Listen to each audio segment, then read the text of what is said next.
Bonjour, bienvenue. Bonjour. Bonjour. Et afin de démarrer le débat, je poserai quelques questions, mais n'hésitez pas à lever vos mains si vous souhaitez intervenir. Je vous laisserai tout de suite la parole. Et j'ai une première question qui concerne le choix de placer le film en 2005, dans une époque un peu étrange, dans le sens qu'on n'est pas très habitué à voir des films d'époque si récent, en tout cas sur une époque qui est nous proche, qui est le début des années 2000. Donc je voulais savoir si vous pouvez dire quelque chose par rapport à ces choix. Peut-être deux choses qui ont un peu décidé cette date, qui était 1998, qui est la date de décès de Victor, qui est la Coupe du Monde de foot, auquel jouait Victor dans mon imaginaire. Et 7 ans, c'est un peu les 7 années symboliques du deuil, de faire son deuil dans les peut-être mauvais récits de développement personnel. Donc ça m'amusait de me dire que c'était au bout de ça que quand même son grand frère n'avait toujours pas réussi à passer à autre chose.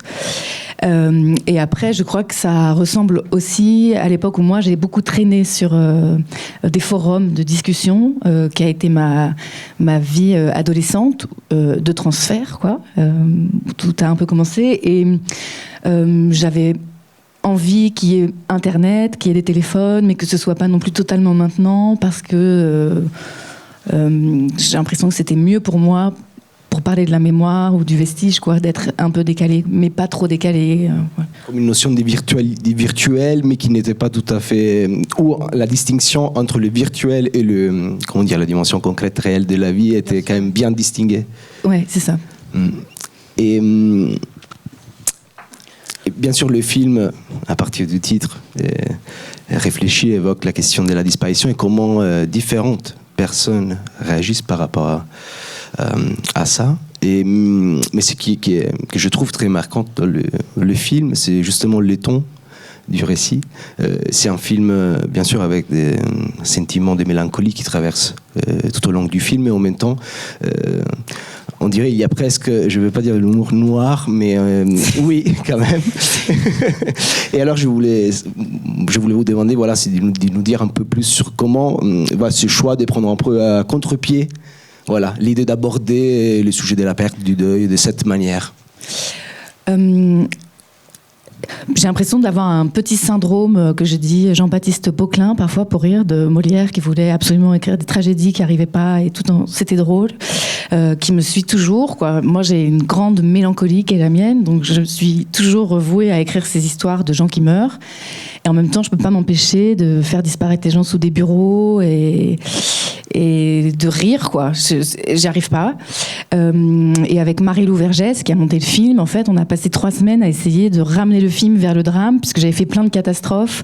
L'adolescent, au début du film, faisait un pouce à la caméra avec un sourire, avec un t-shirt avec écrit « Enfin mort ». Enfin, tout était un peu comme ça. Et donc, il s'est produit ce truc où en même temps, on perdait un peu de Ferdinand et du drame et de sa perte. Et pour être proche de l'histoire, il fallait y retourner. Donc on a enlevé beaucoup de ça, il en reste un peu. Mais je crois que je ne sais pas faire autrement que comme ça. Et aussi parce que c'est ce geste qu'il fait... je trouve qu'il peut se regarder si on le raconte aussi comme ça, avec cette distance-là qui permet une certaine pudeur et aussi aux gens de sortir, de rentrer. Enfin, c'est un rappel, quoi, de ça qui se fabrique. Et si je ne me trompe pas, c'est votre premier film, s'il vous plaît, Tous disparaître, et vous venez plutôt du théâtre. Ouais. Vous êtes metteuse en scène, alors je voulais savoir déjà qu'est-ce que vous a amené vers le cinéma, vous a poussé à faire ce film et aller vers le cinéma, mais aussi comment c'était de travailler avec les comédiens. Quelle était aussi la différence pour vous dans ces différents langages? Moi, je voulais vraiment pas faire de cinéma quand j'ai commencé. Parce que je faisais des spectacles vivants sans décor, sans costume, sans lumière, avec des services de la salle allumés, juste des gens assis dans une salle. Enfin, mon travail, il était sur faire advenir par ce qu'on dit et pas par ce qu'on montre, quoi. Donc j'ai l'impression que c'était pas mon regard. Et puis plusieurs fois, un journaliste qui écrit pour le cinéma est venu voir mon travail, a commencé à me dire il faudrait que tu fasses du cinéma. Moi je disais je crois pas, je crois que j'aime vraiment la salle parce que aussi elle a moi je viens pas d'un milieu culturel, donc le théâtre est arrivé par hasard plus tard quand j'étais en banlieue parisienne. Je tenais à ce rapport-là de raconter à des gens qui étaient là, qui pouvaient recevoir, enfin il y avait ça. Et il a commencé à emmener avec lui une productrice de cinéma qui est venue voir un des spectacles que je faisais, dans lequel Camille, qui joue l'adolescent, jouait déjà un adolescent dans une cité HLM. Et cette productrice m'a écrit pour me demander d'écrire un film, quoi. J'ai mis du temps à le faire et puis j'ai eu un cœur brisé de théâtre d'une programmation qui n'a finalement pas eu lieu et tout ça. Et donc je me suis dit, je vais aller là où le désir est, cette personne le demande. Voilà. Et j'ai écrit un scénario fabriqué bizarrement parce que j'avais pas l'habitude, enfin j'ai vraiment pas fait d'école de cinéma, donc c'était pas évident pour moi d'avoir une écriture scénaristique, quoi, pour déposer des dossiers dans des commissions institutionnelles, quoi, avec un regard peut-être plus classique, voilà. Après, les comédiens du film sont les comédiens avec qui moi je travaille au théâtre depuis longtemps. Nathalie, qui joue la mère, c'est ma prof du conservatoire d'art dramatique. Ferdinand, il a fabriqué le film avec moi, puisqu'en fait, le film est né d'une improvisation qu'on a écrite pour un spectacle qu'on faisait.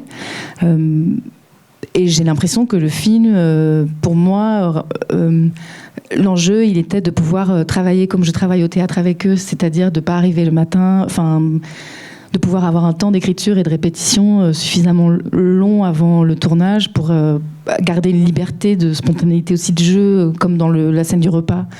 Qu'on a tourné longtemps, qui est une très longue scène, qui est raccourcie là au film, mais où moi ça me semblait pas possible de la filmer sous tous les angles, en perdant ce qu'on a nous du présent, quoi, qui est notre théâtre en fait. Voilà.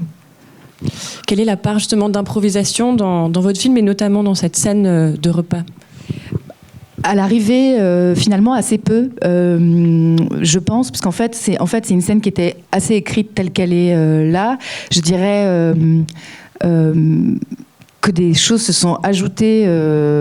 L'accident du bus était déjà un peu dans la scène, mais le transat de l'oncle, les doigts coupés, tout ça, sont arrivés après, mais avant le film quand même. C'est-à-dire qu'on a fait on a fait 2 longues sessions de répétition autour de cette scène. On a fait 2 faux repas où on a mangé ensemble, où moi je mangeais avec eux comme si je mangeais à ce repas, et où on a été un peu au plus loin de là où on pouvait aller à chaque fois sur chaque moment clé de la scène, en se disant ça c'est pas très intéressant, ça nous emmène pas au bon endroit, ça en fait renforce ce qu'on voudrait dire, pour que chacun ait une boîte à outils suffisante pour arriver le jour du tournage et la faire 15 fois sans perdre ce concret. Donc elle est quand même très écrite, tout ce que dit la sœur, elle le dit mot pour mot, ce que dit Ferdinand, il le dit mot pour mot, c'est plus, je dirais, jusqu'à l'aveu, jusqu'au millefeuille, où il y avait une part de vivant qui était plus possible.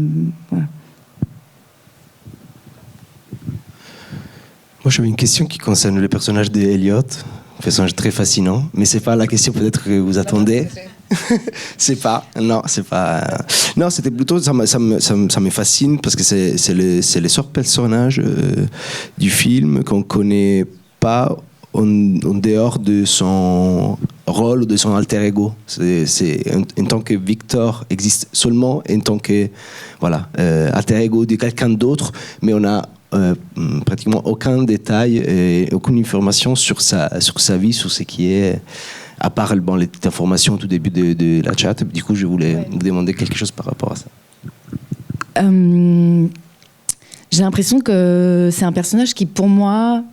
Enfin, je me suis beaucoup posé la question avant, quand j'écrivais le film, avant de le tourner. Je me suis toujours demandé pourquoi il dirait oui à ça, pourquoi il le ferait.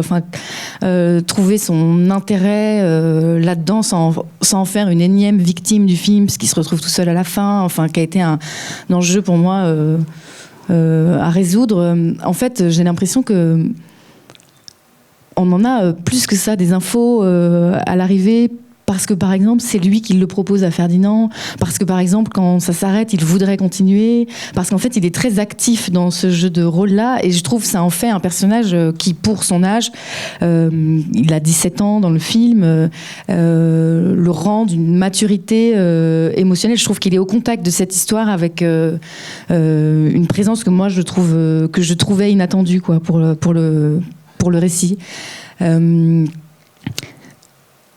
Aussi, par exemple, cette rencontre à la fin du café, elle arrive à un moment où le film il est plus cartonné, il n'y a plus de carton, on s'est arrêté avant le repas. C'était aussi la possibilité de se dire que cette rencontre n'avait peut-être jamais eu lieu, et en fait on s'était arrêté dans les chambres et dans sa chambre à lui, qu'il le définit. En même temps, je trouve qu'il déploie un imaginaire tel dans ce jeu de rôle. Je crois qu'il ressemble beaucoup à la vie que moi j'avais dans ma chambre de HLM, en fait, où Internet et ce trou que ça a été pour moi d'ouverture a été vraiment fondateur, quoi. Et j'avais pas envie de le montrer.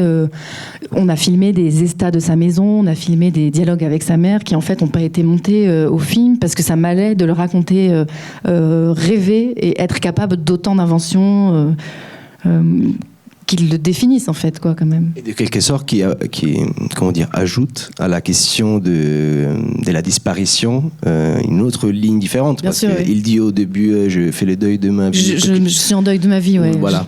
Donc, comme s'il se prépare déjà à la disparition de soi-même. Bien sûr, ouais, bien sûr. Mais avec la possibilité peut-être de le vivre d'une autre façon que Victor, lui, l'a vécu, et de réparer ça, quoi. Enfin, pour moi, il y avait aussi ça. C'est un Ferdinand, on raconte la perte de cette famille, de ce frère plus en macro, puisque la sœur et la mère, on les a un peu moins. Et en fait, tout du long du film, il s'agit de la perte ensuite d'Eliot, quoi, et de pouvoir la voir. Enfin, j'ai l'impression que ça... Voilà, j'ai l'impression que si j'étais rentrée plus en détail dans ce personnage, ça aussi éloignait de ça. Et par rapport à la structure du film, j'ai l'impression qu'il y a... se joue beaucoup sur les notions de répétition, aussi de boucles temporelles, je dirais même. Enfin, les répétitions, genre des allers-retours en voiture, les repas, mais aussi la fin. Enfin, de quelque part, j'ai l'impression que le début et la fin se rejoignent dans cet territoire mystérieux. Et donc, je voulais vous demander de nous dire quelque chose par rapport à cette question soit de la répétition et aussi de boucles. En fait, ça, c'est quelque chose qui n'était pas au scénario. On avançait de façon plus classique, j'ai l'impression, dans le récit au scénario. Et après, il m'a manqué quelque chose à un moment au montage, et donc on a fabriqué ce faux premier repas et cette scène de voiture. Enfin, ces voitures qu'on voit revenir, en fait, c'est un plan volé que personne ne voulait m'autoriser à faire parce qu'on n'avait pas le temps, parce qu'il fallait être à 17h en haut de la montagne, où j'ai demandé à quand même accrocher la caméra et à faire ce plan de Kangoo qui a duré une demi-heure, en fait, qui était juste la route qu'on faisait pour aller ailleurs, qui n'a pas été montée, parce qu'il me manquait de Ferdinand et Alice ensemble et de leur vie ensemble. Et en fait, on s'est essayé à cette caméra branchée sur un pick-up pour voir comment on allait ensuite filmer la scène d'après. Et donc, on a attrapé toutes ces forêts, toutes ces montagnes et toutes ces affaires de voitures qui étaient quand même le prologue du film, quoi. Et en fait, c'est comme si le film, en fait, était écrit pour devenir ça, quoi. Ce qui m'a permis, moi, d'aller vers ce ressassement sans cesse. Cette chose-là de la répétition, pour moi, elle est aussi présente parce que, en fait, chaque scène du film commence et finit entre chaque carton, et que ça me permettait de raconter cette boucle dans laquelle Ferdinand était sans pouvoir en sortir. Et du coup, ce chemin, ce dimanche qui revient, allait dans le sens de ça. Voilà. Merci beaucoup. De rien. Merci à vous.